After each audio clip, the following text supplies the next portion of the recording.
Welcome back, PetaPixel viewers. It is Chris Niccolls here, and we have an early look here for you guys at the new Sony ZV-E10 Mark II. It's a pre-production camera, but we're going to talk a lot about the new features that this camera offers.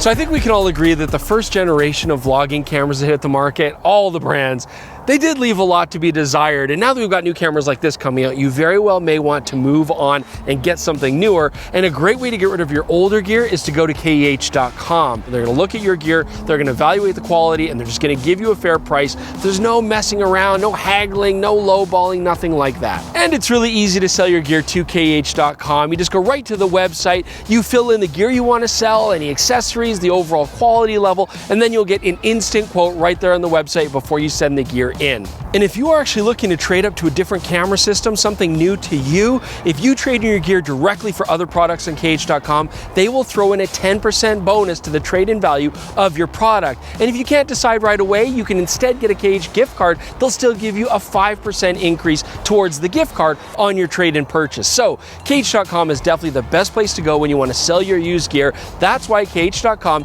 is PetaPixel's official pre-owned camera gear partner. Now, the Sony ZV-E10 is not the only thing new that I got in my hot little hands here. I also have the brand new kit lens. This is the Power Zoom Sony 16-50 3.5 to 5.6 OSS version 2. This is upgrading the original lens, which has stuck around for a long time.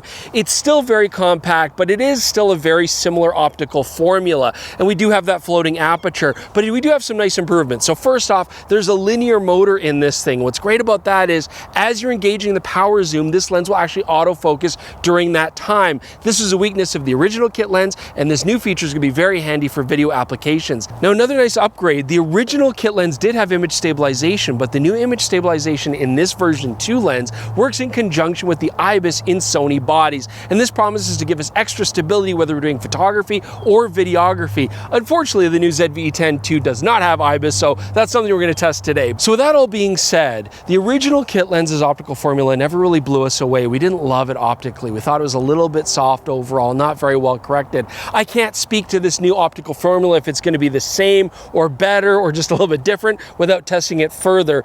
For photography, though, that's more of a concern. For videography, I'm confident this lens will absolutely handle the resolution required for 4K video, but I'm still going to change it because other things like the floating aperture and the 40.5mm filter threads, especially on a sunny day like today, I want to have access to all the ND filters that I normally use because I'm going to be shooting Jordan talking about this camera. Yeah, you don't have to deal with me very much longer. So I'm going to switch over to my other lens here, and let's get to Jordan to talk about the ZV-E10 in more detail.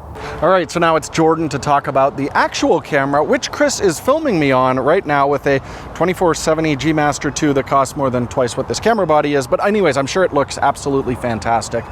So to know why I'm excited about the ZV-E10 Mark II, you kind of have to look back at the original ZV-E10. And the important thing to remember there is that camera came out as Sony was discontinuing a lot of the core components of that camera. It had an old 24 megapixel sensor that was very slow to read out. It actually had a crop when you shot 4K 30, and there was no option for 4K 60. As well, it used the very small W-type battery, and battery life was pretty subpar on that camera. The biggest irritation for me, though, is it used the old-ass processor where you had the bad menus from before that were just illogically laid out. As well, every one of the video record modes was limited to 8-bit color, which meant things like S-Log recording was basically useless. So now we've got the ZV-E10 Mark II, which addresses all of those limitations on the previous body, but does have some interesting compromises as well. So let's go through them all, starting with the sensor. This camera has the newer 26 megapixel sensor that we first saw in the FX30. The Sony a6700 reads out worlds faster than the older sensor. We can shoot 4K up to 30p full width without any crop, and even record 4K 60 with a fairly minor 1.1 times crop factor. Interestingly, the ZV-E10 Mark II doesn't have a mechanical shutter. Now, the readout is fairly good on this. It'll be okay for the occasional snapshot, but if you want to do like kids sports, you're going to get wibbly wobblies in it. If you're shooting under artificial lighting, you might get some banding there as well. You'll want to be careful about that. Also, I found it quite odd. This camera doesn't offer 4K 120p, even though the FX30 and a6700 did offer those, albeit with like a heavy crop, but this camera is way less expensive, so I guess it makes sense. The handling on the Mark II hasn't changed a lot from the original. There's still not a lot of external controls for adjusting things like exposure, but there are a few custom buttons on it, and they're already pre-set up for some of Sony's fun video features. We do have the product showcase button right here on the trash, and that's going to make the camera always focus on whatever comes into the foreground in a shot. It's great if you want to like demonstrate a product for YouTube videos.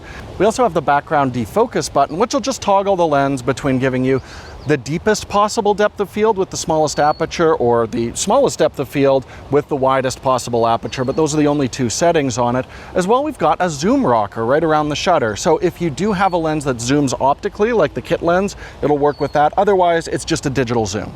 On the top of the camera, we've got the same 3-capsule microphone we've seen on other ZV series cameras, and the sound quality is pretty good on this, and it can record either what's in front of the camera, behind it, or you can have the camera automatically determine where it should be picking up the sound from. It also comes with an external kind of toupee-looking windscreen dead caddy thing. It's hideous, but it is quite effective. And eagle-eyed viewers might notice that the grip is a little bit larger.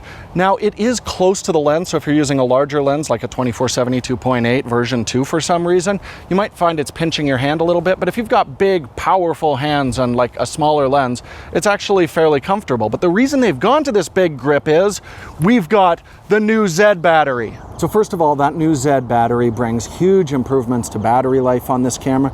We're getting 610 SEPA rated shots, but remember, in practice you'll get a lot more than that. More importantly for this camera, that means over 2 hours of 4K recording before the battery conks out. And as well, this is the battery we're finding in all the Sony cameras going forward, so you'll have compatibility with other bodies. Now, like every other camera in the ZV series, this is lacking an EVF, which is something I rely on all the time, but Sony market research just keeps saying that video shooters don't use EVF. So I guess for the rest of you, you are going to make do with the fully articulating 3-inch, just over a million dot LCD. I mean, it's not great, and it does definitely wash out in bright sunlight, but this is a pretty affordable camera. I keep saying that. All right, now we've switched over to vlogging with the built-in microphone with a windscreen on it, and jumped back over to the kit lens, which does offer optical stabilization. And that's really important because this body does not have IBIS in it, unlike the FX30, A6700. One nice thing though is the new processor does give us improved electronic image stabilization, which does a pretty good job keeping the frame steady. But the one thing you might find is if you're shooting like we are at 24 frames per second at a 48th of a second shutter speed, you'll get the odd blurry frame, and it does look pretty jarring. However, this will really be mitigated if you're using faster frame rates or faster shutter speeds. It'll take the edge off of those occasional blurry frames. As I implied at the start of this video, I think the biggest upgrades come from the move to the latest Sony processor, and that gives us the ability to record 4K 10-bit at all of the different frame rates this camera offers, as well as having much more efficient compression in it. And this means you can actually use S-Log3, not having to worry about constant banding and weird color gradations. On top of that, it means you've got the S-Cinetone, which if you don't want to do a lot of post-processing, generally looks pretty good right out of camera.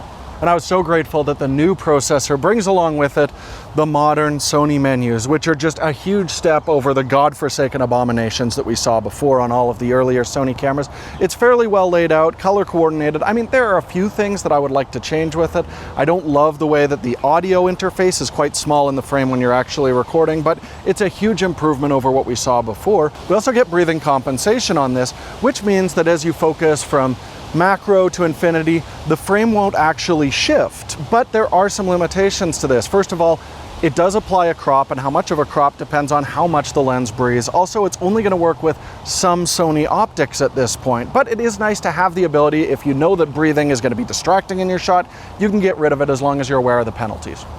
I wanted to also show you an example of what the stabilization looks like if you're using an unstabilized lens. So here we've gone back to that G Master 24-70, which doesn't have a stabilizer in it. Camera set to the active mode, just to give you an idea of the kind of stability you can expect from those lenses. I also wanted to talk about autofocus. Now, I mentioned we've got the new processor in this camera, which is great. What it doesn't have, we've seen in some higher end bodies, is the dedicated AI chip for autofocus. Just uses a lot of machine learning algorithms, and we have actually noticed a difference. There's been a few times where we're shooting the video, we just see the autofocus just drift off, check the background, but it's not the class leading autofocus that we've seen in some of the more recent Sony bodies. But you can see doing a walk and talk like this, it's still doing a pretty good job of tracking me. And again, remember, everything with that dedicated AI unit is going to be worlds more expensive than this. So hopefully it's come through in this video that I am actually very impressed with what the ZV-E10 Mark II offers for the dollar. I mean, certainly the original ZV-E10 was a less expensive body, but I just felt like it had so many compromises. A lot of people would be better served just using their smartphone for video application, where here, it's $1,000, it's still an investment, but there are real benefits to using a dedicated camera. And also, things get very competitive when you get to like $1,500 and above, but at this $1,000 price range, there's not much else that offers this combination of features. Looking at Nikon and Panasonic's other vlog cameras in this range, I just think they're just completely outclassed by the ZV-E10, and something like a Canon R10 is really more of a photo camera, not a great hybrid tool. So the Sony really does stand apart, and I think I'm going to be recommending it to a lot of beginning videographers. Hopefully this video was useful for you. Don't forget to check out the PetaPixel podcast. You can watch it right here on this channel, or check it out on all your favorite podcasting apps. Just search for the PetaPixel podcast.